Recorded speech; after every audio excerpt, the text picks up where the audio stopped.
من صام رمضان ایمانا واحتسابا غفر له ما تقدم من ذنبه ومن قام رمضان ایمانا واحتسابا غفر له ما تقدم من ذنبه. تو سیام اور قیام جو ہے ان دونوں کا حق ادا ہو جاتا ہے.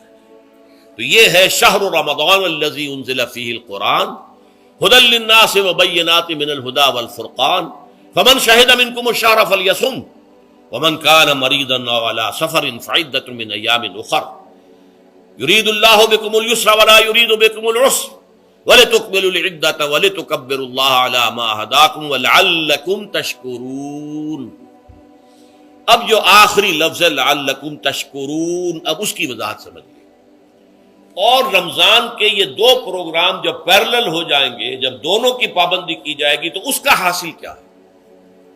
اس بات کو سمجھنے کے لیے سب سے پہلے آپ اس کو سمجھیے کہ جسے ہم خود ہی کہہ رہے تھے، جسے ہم سیلف کہہ رہے تھے، اپنی انا کو مضبوط کرنا، سیلف کنٹرول، ایگو جو ہے وہ پوری طرح قابو یافتہ ہو اڈ اور لیبیڈو پر، اصل میں اسے مراد کیا ہے؟ اس پر میں نے تفصیل سے بحث کی ہے عظمت صوم نامی اپنے کتابچے میں. ویسے یہ ہے کہ وہ مشکل ہے، ذرا فلسفیانہ اس کا انداز ہے، لیکن یہ ہے کہ وہی باتیں آسان الفاظ میں جو دوسرا کتاب چاہے عظمت سیام و قیام رمضان مبارک، وہ آسان ہے. اگرچہ یہ دونوں بہت ہی محدود تعداد میں ہمارے پاس ہیں، لیکن یہ کہ میں نے ذکر کر دیا، جو حضرات لینا چاہیں وہ لے لیں. لیکن یہ ہے کہ اس میں اصل پس منظر کیا ہے. دیکھیے ہمارا جو وجود ہے انسان کا، یہ کمپوزٹ ہے، مرکب ہے. ہمارے دو وجود ہیں جو جوڑ دیے گئے. کیسے جوڑ دیے گئے ہم نہیں جانتے، لیکن ہے دو وجود. ایک وجود حیوانی ہے، میں نے عرض کیا تھا پہلے ہی، ہر انسان ایک حیوان بھی ہے مکمل، سارے حیوانی تقاضے ہمارے اندر بھی ہیں. لیکن حیوان اور انسان میں بنیادی فرق یہ ہے کہ انسان کا جو اصل وجود ہے وہ روحانی ہے. اس روحانی وجود کی وجہ سے انسان کا وہ مقام ہوا کہ تمام فرشتوں کو اس کو سجدہ کرنے کا حکم دیا گیا. فَإِذَا سَوَّيْتُهُ وَنَفَخْتُ فِيهِ مِن رُوحِي فَقَعُوا لَهُ سَاجِدِينَ. فرشتوں سے کہہ دیا گیا تھا کہ میں ایک بشر پیدا کرنے والا ہوں مٹی سے. جب میں اسے پیدا کر لوں اور اس کی ناک پلک سنوار دوں، دو پلک درست کر دوں، تو پھر اس کے سامنے اور اس میں اپنی روح میں سے پھونک دوں تو گر پڑنا اس کے سامنے سجدے. حیوان انسان اور انسان روحانی یہ دونوں مل کر اب آدم بنے ہیں.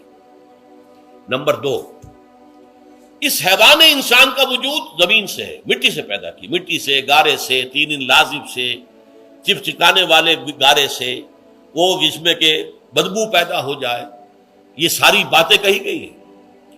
اور سائنس بھی کہتی ہے مٹی سے پیدا ہوئے.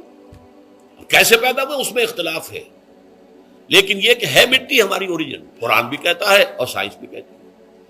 اور ہمارے وجود کو جب وہ تھک جائے، مزمحل ہو جائے، اس کی انرجی کم ہو جائے، تو اس کے لیے جو غذا ہے، جو تقویت ہے، وہ بھی ساری زمین سے آ رہی ہے. آپ نے پھل کھائے، آپ نے گندم کھائی، آپ نے چاول کہاں سے آ رہے؟ اچھا بکری کا گوشت کھایا تو بکری کا گوشت کس چیز سے بنا ہے؟ اس نے گھاس کھائی ہے، اس نے پتے کھائے ہیں، وہیں سے تو بنا ہے نا. الٹیمیٹ سورس آپ کے وجود حیوانی کے لیے جو آ رہی ہے وہ زمین ہے. وجود روحانی کو بھی تقویت کی ضرورت ہے، وہ بھی مزمحل ہوتی ہے، کمزور ہو جاتی ہے. خاص طور پر جبکہ وجود حیوانی کا اس پر غلبہ ہو جائے، تب تو یوں سمجھیے کہ وہ بالکل بے ہوش ہو کر موت کے قریب پہنچ جاتی ہے. اس کی تقویت، اس کی غذا وہیں سے آئی ہے جہاں سے روح آئی ہے. وہ کلام ربانی ہے، روح ربانی. نفخت فیہ من روحی، من روحی، من روحی، میں پھونک دوں اس میں اپنی روح میں سے. روح کا تعلق ذات باری تعالیٰ کے ساتھ ہے. اسی طرح کلام ربانی کہاں سے آیا ہے؟ اللہ تعالیٰ کے پاس سے آیا. یہ اس کی تقویت کا ذریعہ ہے. اب عام حالات میں کیا ہوتا ہے؟ ہمارا یہ وجود حیوانی چھایا ہوا ہے ہمارے وجود کے اوپر، بیچاری روح جو ہے دبی رہتی ہے، پسی رہتی ہے. اگر خدا نے خواستہ ہم گناہ گار بھی ہیں، گناہ پر گناہ کا ارتکاب کر رہے ہیں، تو وہ روح جو ہے وہ قلب کے آئینے شیشے کے اندر ہے. فیہا مصباح، المصباح فی زجاجہ، الزجاجہ تو کانہا کوکب دری. قلب جو ہے ایک شیشے کے مانند ہے جس کے اندر روح کا چراغ جل رہا ہے. اب اگر یہ اوپر جو شیشہ ہے اس پر دھواں آ گیا، لالٹین کی چمنی پر دھواں آ گیا تو اب روشنی باہر تو نہیں آئے گی. اگر انسان گناہ کرتا ہے تو قلب پر رین زنگ آ جاتا ہے، یا حضور نے فرمایا ایک داغ لگ جاتا ہے، اور گناہ کرتا ہے اور داغ لگتا ہے، اور گناہ کرتا ہے اور داغ، یہاں تک کہ بالآخر پورا قلب سیاہ ہو جاتا ہے. اب وہ روح اندر بند ہو گئی، وہ دفن ہو گئی. اس کے لیے اب ضروری ہے کہ اب ایک پروگرام ایسا دیا جائے جو ریورس ہو جائے. دن میں روزہ رکھواؤ تاکہ وہ جو اینیمل انسٹنکٹس ہے وہ دبے. تو جب یہ وزن جو ہے اس کے اوپر کم ہوگا تو کچھ سائی آف ریلیف اسے ملے گی. جیسے بے ہوش آدمی پڑا ہے، اسے کوئی ہلکا سا ہوش آ رہا ہے، آپ نے پانی کے کچھ چھینٹے دیے، اس کے بعد آپ نے رات کو کھڑے ہو کر قرآن کے انوار کو اتارا. بارش برس رہی ہے روح انسانی کے اوپر، قلب روحانی، قلب انسانی کے اوپر، جس میں کہ وہ روح جو ہے وہ دفن ہے، وہ زندہ ہوگی اثر نو، ہوش میں آئے گی. اور ہوش میں آئے گی تو دو کام ہوں گے. ایک تو اسے قرآن کی عظمت کا احساس ہوگا، یہ قرآن میری حیات تازہ کا ذریعہ بنا ہے. میں دب گئی تھی، میں پس گئی تھی، میں بے ہوش تھی، میں نیم مردہ تھی. اس قرآن کی بارش نے، یہ ترشح جو ہوا ہے مجھ پر، اس نے مجھے حیات تازہ عطا فرمائی. یہ جو قدر کا احساس ہوگا قرآن کا، لعلکم تشکرون، تاکہ تم قرآن کی عظمت سے واقف ہو. ایک انسان بھوک کی وجہ سے اس کا شوگر لیول اتنا گر گیا کہ بے ہوش پڑا ہوا. اب ظاہر بات ہے کہ آپ اسے کچھ پانی کے چھینٹے دیں گے تو کچھ ہوش میں آئے گا، پھر غذا دیں گے تو اب وہ پوری توانائی پر آئے گا، تو معلوم ہوگا اسے اس غذا کی کیا قدر و قیمت ہے. اگر آپ کو بھوک ہی نہیں لگتی تو غذا بے معنی شے ہے. پیاس ہی نہ لگے تو آپ کو کیا معلوم کہ اس پانی کے اندر کتنی بڑی عظمت ہے، یہ میرے لیے کتنا بڑا انعام و احسان ہے اللہ کا. وہ تو پیاس پر، جان پر بنی ہوئی ہو، اور پیاس اس وقت آپ کو ایک گھونٹ پانی کوئی دے دے تو آپ کو معلوم ہوگا دنیا و مافیا سے بڑھ کر ہے یہ ایک گھونٹ پانی جو مجھے ملا ہے. اسی طرح جب روح دبی ہوئی تھی حیوانی وجود کے بوجھ تلے، جبکہ وہ نیم خابیدہ یا نیم بے ہوش یا بالکل بے ہوش تھی، وہ دن میں تو روزہ رکھ کر اس پر سے حیوانی وجود کا وزن کم کیا گیا، اسے ایک ریلیف ملی. رات کو قرآن مجید کے انوار و برکات اس میں جذب کیے گئے تو اس کو پوری توانائی حاصل ہوئی. اس پوری توانائی کا پہلا نتیجہ تشکر، قرآن کا شکر.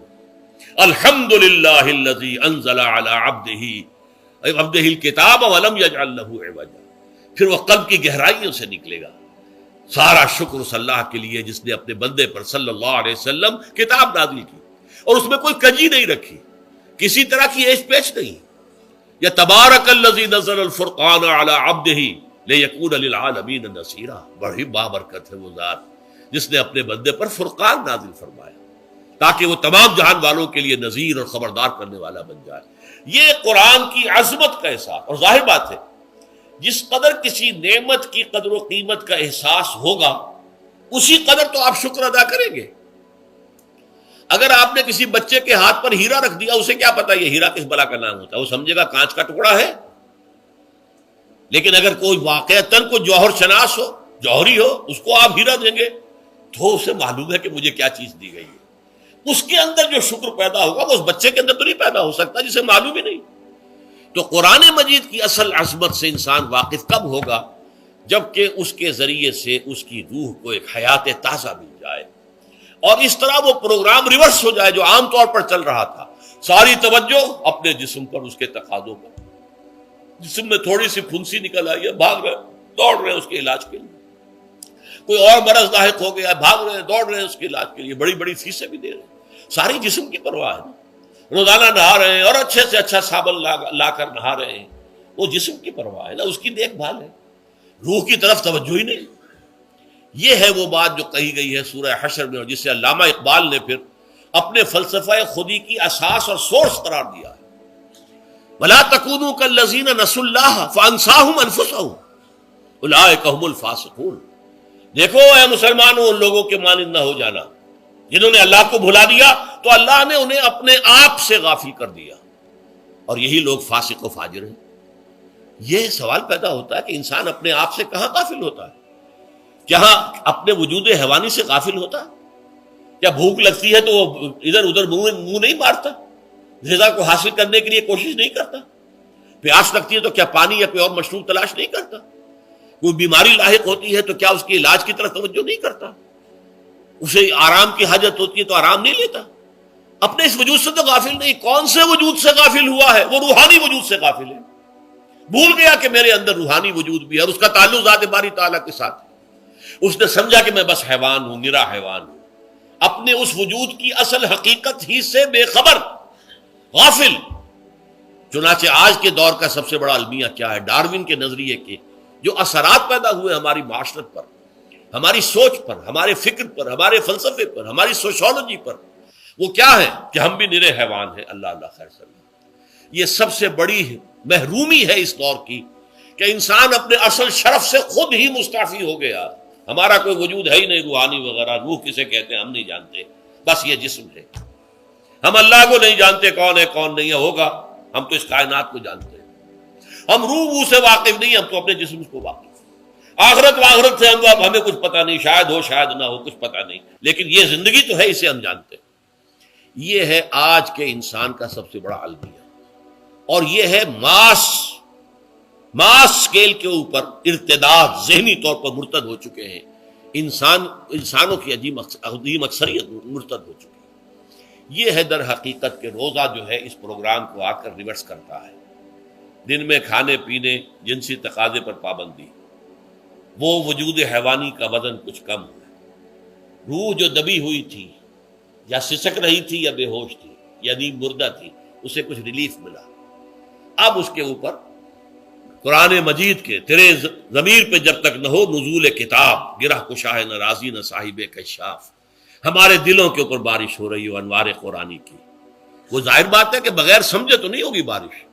وہ تو آپ کو سمجھ رہے ہوں گے تو بارش ہوگی، ورنہ تو یہ ہے کہ ٹھیک ہے، میں پہلے بھی عرض کر چکا ہوں، آپ کو ثواب تو ملے گا، لیکن یہ ہے کہ وہ اصل مقصد قرآن کی عظمت کا قلب کی گہرائیوں سے اعتراف جو ہے، اور اس پر اللہ کا شکر تو ادا ہوگا. لعلکم تشکرون، جبکہ قرآن مجید جو ہے آپ کے قلب کے اوپر نازل ہے، اس کا مفہوم نازل ہے. اچھا، اس کا دوسرا نتیجہ کیا نکلتا ہے؟ جب وہ روح جو ہے وہ ہوش میں آئے گی، اس کو حیات تازہ مل گئی، وہ اپنے اصل مرکز اور منبع اور سرچشمہ کی طرف جو ہے متوجہ ہوگی. عربی زبان کا ایک مقولہ ہے، کل شیء یرجع الی اصلہ، ہر شے اپنی اصل جڑ کی طرف جو ہے لوٹتی ہے. ہمارا وجود حیوانی زمین سے زمینی کی طرف لوٹتا ہے، یعنی مرنے کے بعد زمینی میں چلا جائے گا. اور نمبر 2، دنیا میں بھی زمینی خواہشات، زمینی تمنائیں، آرزویں وہ ہیں. ولکنہ اخلد الی الارض، جیسے کہ سورہ وہ کہا گیا ہے بلعام بن باعورہ کے بارے میں سورہ اعراف میں، وہ تو زمین ہی کی طرف دھنستا چلا گیا.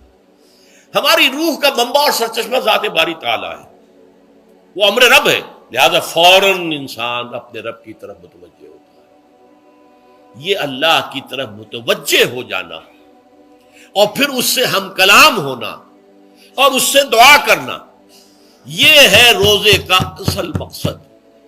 جب سیام اور قیام رمضان مبارک کا دوہرا پروگرام ہوگا